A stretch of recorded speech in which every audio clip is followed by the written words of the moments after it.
Hello दोस्तों। आज का हमारा टॉपिक है नोटपैड और अब हम आपको सिखाएंगे नोटपैड। तो सबसे पहले हमने हमारी ये नोटपैड की सेकंड वीडियो है, हमारे नोटपैड का सेकंड पार्ट है। जिन्होंने फर्स्ट पार्ट नहीं देखा है वो उसे जरूर देखें, क्योंकि उसमें पूरी इंफॉर्मेशन और कुछ बेसिक चीजें हमने आपको बता रखी हैं जो आपके लिए जानना बहुत जरूरी है। और अगर हमारे चैनल पर आप पहली बार आए हैं, न्यू है, तो हमारे चैनल को सब्सक्राइब करिए, वीडियो को लाइक करिए और शेयर करिए। ओके। तो हमने लास्ट वीडियो में आपको बताया था कि व्हाट इज नोटपैड। नोटपैड होता क्या है, नोटपैड का वर्क क्या होता है, नोटपैड को ओपन कैसे कर सकते हैं। हमने समथिंग 4 एंड या फिर 3 एंड 4 आपको टाइप्स बताए थे नोटपैड को अलग अलग तरीके से ओपन करने के। उसके बाद हमने आपको बताया था हम कैसे पिन करते हैं, अनपिन करते हैं, how to pin and unpin the notepad and other applications. And at the last हमने आपको बताया था कि हम अपने लैपटॉप पर शॉर्टकट कैसे बना सकते हैं, किसी भी एप्लीकेशन की, किसी भी प्रोग्राम का शॉर्टकट कैसे बना सकते हैं। ओके। तो आज हम यहीं से अपना आगे कंटिन्यूअस करेंगे अपने नोटपैड को। और आज हम अपनी अपनी सेकंड पार्ट में अपनी वीडियो में देखेंगे नोटपैड का पूरा फॉर्मेट। तो चलिए अब हम सीखते हैं। सीखने के लिए हमने आपको बताया था, यहाँ पर हमने कर लिया है नोटपैड को पिन और यहाँ पे हमारा शॉर्टकट भी बना हुआ है। तो हम कहीं से भी ओपन कर सकते हैं, हम यहाँ से ओपन कर लेते हैं। उसके बाद इसे कर लेते हैं मैक्सिमाइज। आपको सभी ऑप्शंस को बहुत अच्छे से बताऊंगी और आपको ये सीखने के बाद एक्सपेरिमेंट भी करने हैं, ताकि आपको बहुत अच्छे से चीजें क्लियर हो जाएं और एक भी क्वेरी ना बचे। और मैं ये आपको भरोसा दिलाती हूँ कि अगर आप इस वीडियो को अच्छे से देख रहे हैं, अच्छे से कर रहे हैं, तो आपके पास एक सिंगल क्वेरी नहीं होगी पूछने के लिए। ओके। और आप बहुत अच्छे से चीजों को समझेंगे। तो आइए देखते हैं अपना पूरा फॉर्मेट। तो आज हम नोटपैड का फॉर्मेट सीखने वाले हैं, जिसमें हमारे पास बहुत सारी चीजें होंगी सीखने के लिए। तो सबसे पहले हमारा होता है, सबसे ऊपर होता है टाइटल बार। टाइटल बार मतलब अभी यहाँ पर आप देखोगे, यहाँ पे लिख रहा है अनटाइटल्ड। अनटाइटल्ड क्यों लिख रहा है?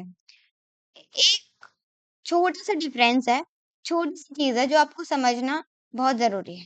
मतलब आपको आना चाहिए, ताकि आप आगे जब करो और बाय चांस अगर आपसे कोई पूछने भी लग जाए तो आप इस चीज को बहुत अच्छे से डिफाइन कर सको। तो सबसे पहले हम देखते हैं कि यहाँ अगर ये टाइटल बार है, मैंने अभी आपको बताया कि ये जो ऊपर वाला पोर्शन है ये क्या होता है, टाइटल बार होता है। अगर टाइटल बार है तो यहाँ पे लिखा हुआ है, यहाँ पे अनटाइटल्ड इसीलिए लिखा हुआ है क्योंकि अभी ये हमारी जो फाइल है वो ना ही सेव है और ना ही हमने इस फाइल को कोई टाइटल दिया है। जैसे ही हम इस फाइल में वर्क करेंगे या फिर विदाउट वर्क भी इसे सेव करेंगे या फिर इस फाइल को टाइटल देंगे, तो हमारे पास क्या होगा, हमारे पास इस अनटाइटल्ड की जगह वो नेम होगा जिस नेम से आपने अपनी फाइल को सेव किया है। ओके। तो सबसे पहले अब हमने आपको बता दिया है, इसे हम कहते हैं टाइटल बार। और अभी ये अनटाइटल इसीलिए लिखा हुआ है क्योंकि हमने इसे सेव नहीं किया है, इस फाइल को कोई टाइटल नहीं दिया है। ठीक है। अब आप कैसे पता करोगे कि ये कौन सी चीज, कौन सी एप्लीकेशन है? तो आपके पास यहाँ पे बहुत छोटी सी एक चीज आपको दे रखी होती है। जब आप कोई भी एप्लीकेशन चला रहे होते हो तो आपको टाइटल बार में ऊपर ही पता चल जाता है कि आप कौन सी एप्लीकेशन, कौन सा प्रोग्राम आप चला रहे हैं। जैसे कि इसमें लिखा हुआ है नोटपैड, मतलब आप नोटपैड चला रहे हैं। ठीक है। उसके बाद आप अगर टाइटल बार के साइड में देखेंगे तो आपको 3 ऑप्शंस मिलेंगे, मतलब 3 ऑप्शन मिलेंगे।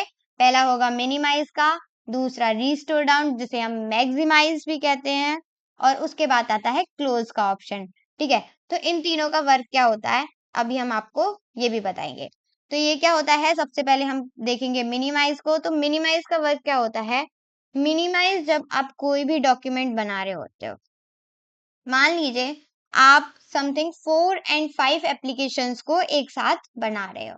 जब आप 4 एंड 5 एप्लीकेशंस को एक साथ बनाओगे तो नॉर्मली आप उसे बार बार हटाओगे, बार बार करोगे, बार बार ओपन करोगे, बार बार क्लोज करोगे। तो उससे अच्छा है कि हम इसको मिनिमाइज कर सकते हैं। मिनिमाइज कैसे कर सकते हैं, मिनिमाइज करेंगे इससे, और मिनिमाइज करने के बाद क्या होगा, मिनिमाइज जैसे ही आप क्लिक करोगे तो आपकी जो फाइल है वो आपके सामने से गायब हो जाएगी। आई मीन गायब नहीं होगी, नॉर्मली मैं आपको बता देती हूँ, आपका जो टास्क बार में है वो फाइल स्टोर हो जाएगी। आपके जो टास्क बार में है नोटपैड वाली आइकन में ही वो स्टोर हो चुकी होती है, और जैसे ही आप इस आइकन पे क्लिक करोगे आपके पास वही फाइल फिर से खुलकर आ जाती है, जाती कहीं नहीं है। ठीक है, उसके बाद हमारा नेक्स्ट ऑप्शन आता है मिनिमाइज मैक्सिमाइज का, जैसे हम कहते हैं रिस्टोर नाउ।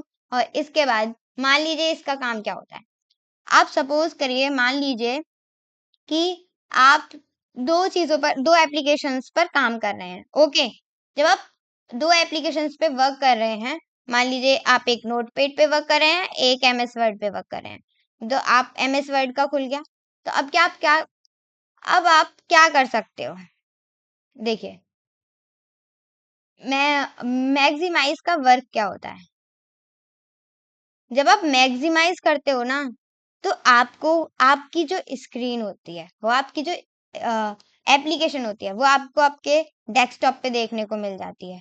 ठीक है, अगर आप मैक्सिमाइज को फिर से करेंगे तो मैक्सिमाइज फुल स्क्रीन हो जाएगी। इसे मैक्सिमाइज करेंगे फिर से, तो आपका जो एप्लीकेशन है, आपकी जो प्रोग्राम है, वो क्या होगा, डेस्कटॉप पे आ जाएगा। अगर मैं सिंपल वर्ड्स में कहूँ तो आप जो एप्लीकेशन चला रहे हैं वो आपको आपकी डेस्कटॉप पर दिखेगी। डेस्कटॉप पर अगर आपकी एक और फाइल है और आप उस फाइल में से अदर फाइल में कुछ टेक्स्ट लिखना चाहते हैं, कुछ प्रोवाइड करना चाहते हैं, तो आप वहां से बहुत सिंपली इसका यूज करके कर सकते हो। ओके, देन उसके बाद हमारा नेक्स्ट ऑप्शन आता है क्लोज का, और क्लोज का वर्क होता है इस फाइल से, इस एप्लीकेशन से, इस प्रोग्राम से एग्जिट हो जाना, मतलब इसे क्लोज कर देना। जैसे हम क्लोज वाले ऑप्शन पे राइट क्लिक करेंगे तो हम हो जाएंगे क्लोज। ओके, आपकी जो फाइल है वो क्लोज हो चुकी है। अब हमने फिर से ये ओपन कर लिया है। उसके बाद हमारे आप जस्ट टाइटल बार के नीचे आपको मिलेगा मेन्यू बार। मेन्यू बार कहाँ, ये जो फाइल, एडिट, फॉर्मेट, व्यू और हेल्प वाले जो आपको ऑप्शन दिख रहे हैं और ये वाला जो पोर्शन है वो है आपका मेन्यू बार। ठीक है, अब इसमें क्या होता है, इसमें अगर आप मेन्यू बार में देखेंगे तो आपको file, edit, format, view, help के ऑप्शन तो दिखेंगे, लेकिन फाइल्स में भी बहुत सारे ऑप्शन होते हैं, एडिट में भी बहुत सारे ऑप्शन होते हैं, फॉर्मेट में भी, व्यू में भी और हेल्प में भी आपको ऑप्शंस मिल जाते हैं। अब हम देखेंगे कि फाइल में क्या क्या होता है। आई मीन नॉर्मली मैं बता देती हूँ पूरा आपको इन डिटेल, नेक्स्ट वीडियो में आपको हम यही बताने वाले हैं। तो पहला न्यू विंडो पुराने, अगर आपके पास वर्जन थोड़ा लेटेस्ट नहीं है, ओल्ड है, तो आपके पास ये ऑप्शन हो सकता है ना मिले क्योंकि ये न्यू वर्जन में आया है। ओके, उसके बाद ओपन, सेव एज, ये सारे ऑप्शंस आपको इनमें मिल जाएंगे। एडिट एडिट एडिट में जितने भी ऑप्शन आते हैं आप अपनी फाइल को एडिट कर सकते हो। ठीक है, फॉर्मेट में टू ऑप्शंस आते हैं, इनमें आप फॉर्मेट कर सकते हो, आपकी जो टेक्स्ट है उसका जो फॉन्ट साइज है, जो स्टाइल है वो आप चेंज कर सकते हो, लेकिन इसमें कलर का कोई रोल नहीं होता है। इसमें सिर्फ आप अपना फॉन्ट साइज चेंज कर सकते हो और स्टाइल चेंज कर सकते हो। इससे ज्यादा इसमें कोई भी चीज नहीं कर सकते, जैसे कि कोई भी कलर नहीं दे सकते, बैकग्राउंड में हाईलाइट नहीं कर सकते, ये सब चीजें आप नहीं कर सकते।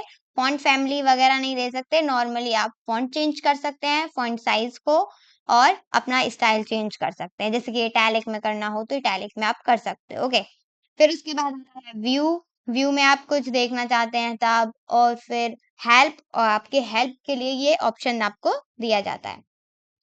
जस्ट इसके नीचे आपको देखने मिलेगा टेक्स्ट।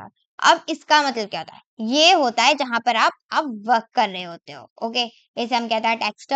उसके बाद हमारे पास नीचे होता है एक पोर्शन छोटा सा जिसे हम कहते हैं स्टेटस बार, जहां पर मेरा एरो चल रहा है ये है स्टेटस बार। ओके, ये पूरा हमारा स्टेटस बार का पोर्शन होता है, और इसमें आपको कुछ चीजें दी जाती हैं, जैसे कि इस टाइम हमारे पास कितना है, 1 लाइन एंड 1 कॉलम। 100% आपकी जो एप्लीकेशन है उसके जो जूम आउट जूम इन है वो क्या है, 100%। जूम आउट जूम इन क्या होता है ये हम आपको नेक्स्ट वीडियो में बताएंगे। उसके बाद आपकी विंडो CRLF है, और उसके बाद UTF आपको 8 दे रखा है। इस तरीके से, ठीक है। उसके आप साइड में देखोगे तो यहाँ पे एक छोटी सी चीज दिखेगी, मतलब जिसमें आप जब आप वर्क करोगे ना तब दिखेगा। आप जब बहुत सारा वर्क करोगे इसमें, मान लीजिए हमने ये वर्क किया है, तो आपका क्या होगा, आपको स्क्रॉल डाउन और स्क्रॉल अप करने के लिए यहाँ पर एक ऑप्शन दिया जाता है, ठीक है। ये एरिया इसी वजह से यूज किया जाता है। उसके बाद हमारा नीचे आपको हमने पहले ही बता दिया, ये क्या है हमारा, ये हमारा टास्क बार जिसमें स्टार्ट बटन होता है, जिसे हम विंडो बटन भी कहते हैं, सर्चिंग बॉक्स, फिर जो हमारे पिन्स करे हुए जितने भी क्या होते हैं, एप्लीकेशंस होती हैं, प्रोग्राम होते हैं, वो पिन करे हुए यहाँ पे आपको दिखाई देते हैं। फिर उसके बाद कुछ कंप्यूटर के बारे में इंफॉर्मेशन और कुछ जानकारियां होती हैं, जो आप अलग वीडियो में सीख लेना। इस नोटपैड का इसमें कोई रोल नहीं है, ठीक है। तो हमने आज देख लिया कि हमारा ये क्या है। एट द लास्ट हम आपको एक चीज और बताना चाहेंगे, ये अनटाइटल्ड बार वाला चीज। तो अनटाइटल्ड ये जब तक है जब तक हमने टाइटल नहीं दिया, तो हम इसे टाइटल देते हैं, क्रॉस वाले पे करेंगे और फिर आपको सेव करने के लिए एक पॉपअप खुल के आ जाएगा, जिसमें लिखा हुआ है do you want to save change to untitled. क्या आप अनटाइटल्ड ये जो फाइल है, ये जो अनटाइटल्ड फाइल है, इसे क्या आप सेव करना चाहते हो? तो अगर आपको सेव करना है तो सेव पे क्लिक करिए, डोंट सेव करना है तो डोंट सेव पे, और कैंसिल डाउन करना है तो कैंसिल, मतलब अभी आपको वर्क करना है तो आप कैंसिल वाले ऑप्शन का यूज करोगे। तो हमें इस टाइम करना है सेव, तो सेव करने के लिए हम करेंगे सेव वाले ऑप्शन पे क्लिक। सेव वाले ऑप्शन पे क्लिक करने के बाद आपके पास एक डायलॉग बॉक्स खुलकर आएगा, और इस डायलॉग बॉक्स में आपको उस फाइल का नाम लिखना है जो आप उस फाइल का नाम देना चाहते हो। मतलब नेम लिखोगे, उसको टाइटल दोगे, जैसे कि मैं दे रही हूँ इस टाइम नोट पेड 1 2 3, ओके। हम इसे देंगे अपने डेस्कटॉप पे। डेस्कटॉप जो भी आपको लोकेशन देनी है वो आप यहाँ से दे सकते हो, ओके। फाइल का नेम आप जहाँ पर देंगे, यहाँ पर देंगे जहाँ पर मतलब जो भी आपको फाइल का नेम देना है वो आप फाइल नेम में दे सकते हो, ठीक है। उसके बाद आप जाओगे नीचे एंड सेव वाले ऑप्शन पे क्लिक करोगे, और सेव वाले ऑप्शन पे क्लिक करते ही आपकी जो फाइल है वो हो जाएगी सेव। अब देखिए जैसे कि यहाँ पे आ गया है नोटपैड 1 2 3। अब हम इसे ओपन करने के लिए इस पे जाएंगे, लेफ्ट क्लिक करेंगे, ओपन पे जाएंगे, राइट क्लिक करेंगे, और आपकी वो जो फाइल है वो ओपन हो जाएगी। तो इस तरीके से आप अपनी फाइल को क्या कर सकते हो, इस फाइल को कर सकते हो सेव, और अपने किसी भी टेक्स्ट को, किसी भी इंफॉर्मेशन को, जैसे आप स्टूडेंट हो तो अपने नोट्स को इस तरीके से सेव करके अपने पास रख सकते हो, ताकि आने वाले टाइम के लिए आपको वो यूज दे सके, ठीक है।